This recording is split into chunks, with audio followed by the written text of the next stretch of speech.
Bueno, como siempre nos vamos a ayudar de una ilustración para poder ir explicando las diferentes partes que componen el sistema respiratorio. La primera parte de la que vamos a hablar es de las cavidades nasales. ¿Vale? Esta sería la primera parte del aparato respiratorio por la que ingresa el aire cuando iniciamos el proceso de ventilación. Son cavidades ubicadas en el centro de la cara que se comunican al exterior por los orificios nasales o las narinas, ¿vale? Que sería esta parte de aquí.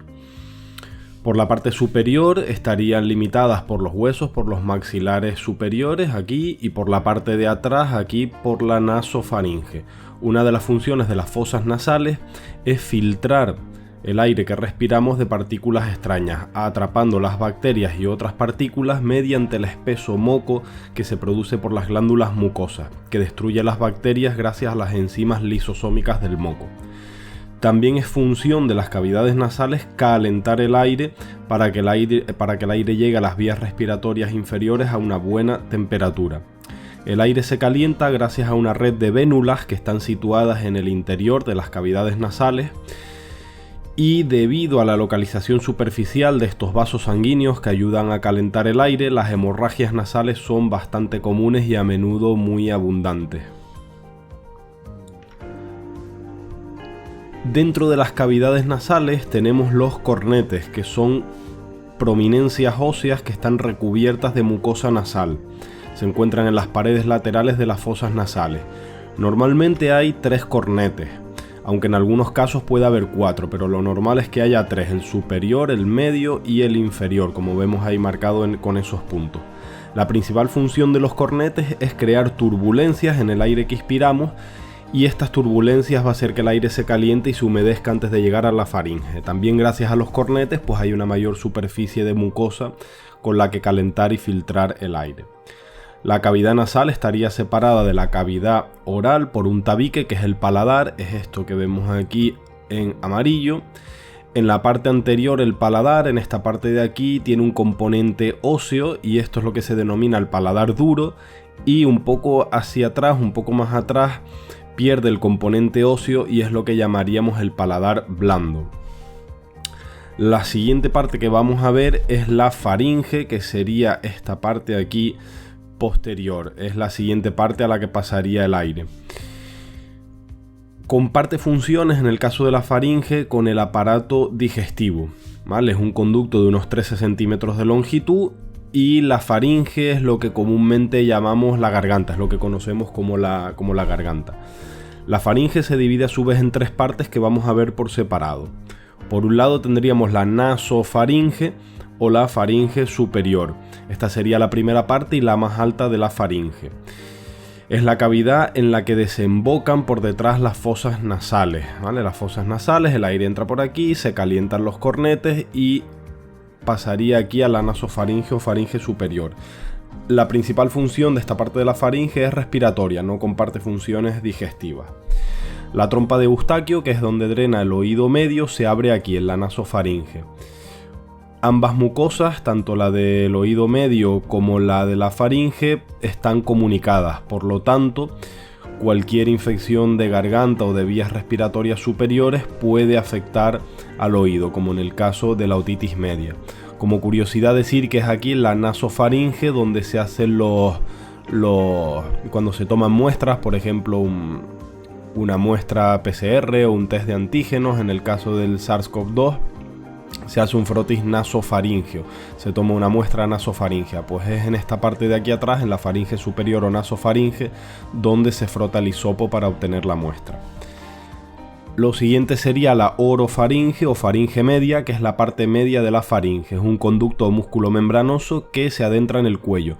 En este caso ya sí que la función es mixta, ya que participan las funciones respiratorias del paso de aire, así como las funciones digestivas, el paso de alimentos. Como ven, es la parte que quedaría justo detrás de la cavidad oral. Y por último tendríamos la hipofaringe o la faringe inferior, que es la parte más baja de la faringe. Bien, si seguimos bajando nos encontraríamos con la epiglotis, ¿vale? La epiglotis es una estructura cartilaginosa de forma ovalada que se coloca sobre el orificio de entrada de las vías respiratorias inferiores a modo de tapadera. Sería esta parte de aquí, esta zona de aquí. Vale, entonces se encuentra en la base posterior de la lengua y dispone de un vasto sistema muscular para sus movimientos. La epiglotis se abre para permitir la entrada de aire en las vías respiratorias y se cierra durante la deglución de alimentos, ascendiendo la laringe y tapando la apertura laríngea para impedir que la comida o el agua ingresen en las vías respiratorias y puedan provocar una broncoaspiración. De hecho, si se toca la garganta ahora mismo y tragan saliva, van a notar que hay una estructura que sube y que luego desciende una vez hemos terminado de deglutir, una vez hemos terminado de tragar. Bien, pues eso es la laringe ascendiendo, la epiglotis cerrando las vías respiratorias y luego relajándose de nuevo mientras continuamos con la respiración. Si se adentra algún cuerpo extraño, por si hay una broncoaspiración y entra un cuerpo extraño en la laringe, se dispara el reflejo de la tos para expulsar esa sustancia y evitar que llegue a los pulmones. Este reflejo de la tos no funciona cuando perdemos la conciencia. Por eso es muy importante una persona cuando está en estado de inconsciencia no intentar administrar ningún tipo de líquidos ni sólidos porque puede sufrir una broncoaspiración.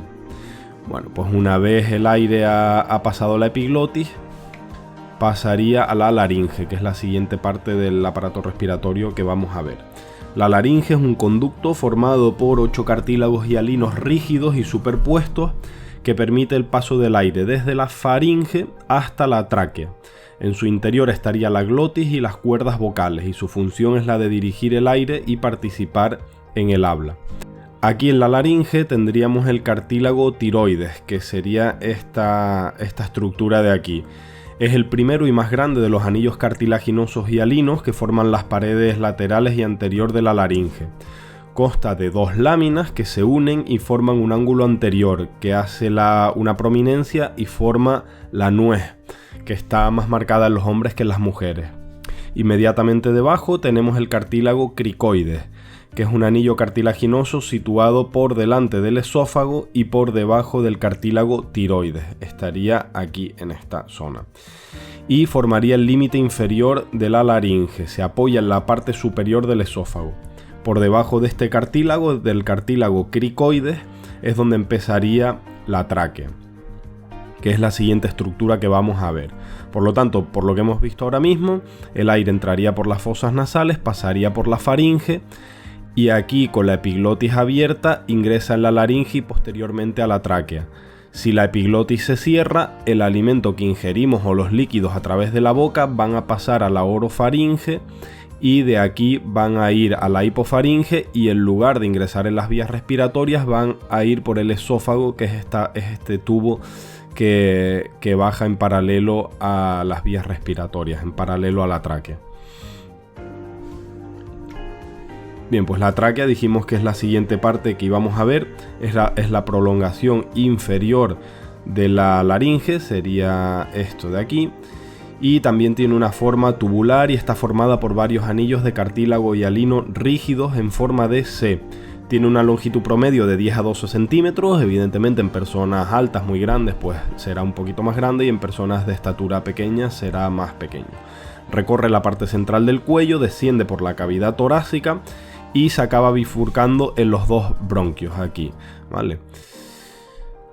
Entonces la función de la tráquea es simplemente permitir el paso del aire expirado y filtrarlo mediante su mucosa interna. La mucosa de la tráquea está repleta de prolongaciones, ocilios y de glándulas secretoras de moco que protegen, que filtran el aire antes de que ingrese en los pulmones.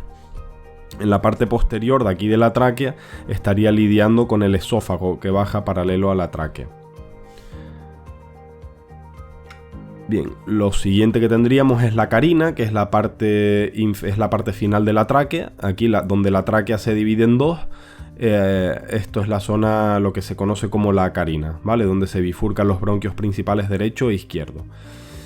Bien, los bronquios principales o primarios derecho e izquierdo son los 2 conductos laterales en los que se bifurca la parte final de la tráquea. Los bronquios conservan la forma tubular de la tráquea y su estructura cartilaginosa. Recorren un breve trayecto, como vemos aquí en la ilustración, extrapulmonar para después introducirse en sus respectivos pulmones. Vamos a ver por separado primero el bronquio principal derecho, que es el que se introduce en el pulmón derecho y que a su vez se divide en 3 bronquios lobares, se llaman bronquios lobares. El bronquio lobar superior, medio e inferior, y cada uno abarca su respectivo lóbulo, superior, medio e inferior.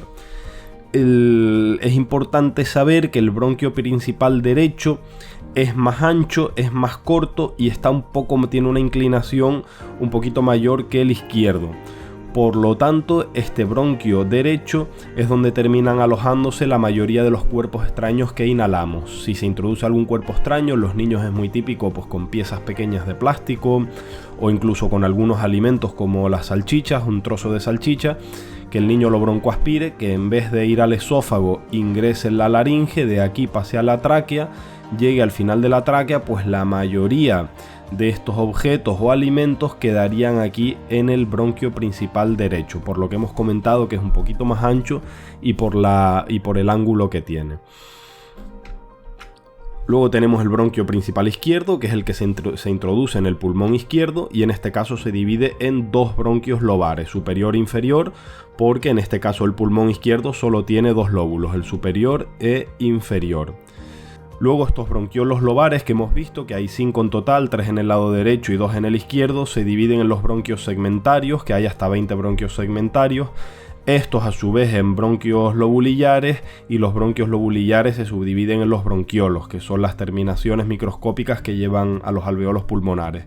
Esta parte de las ramificaciones bronquiales lo veremos en otro vídeo de forma independiente.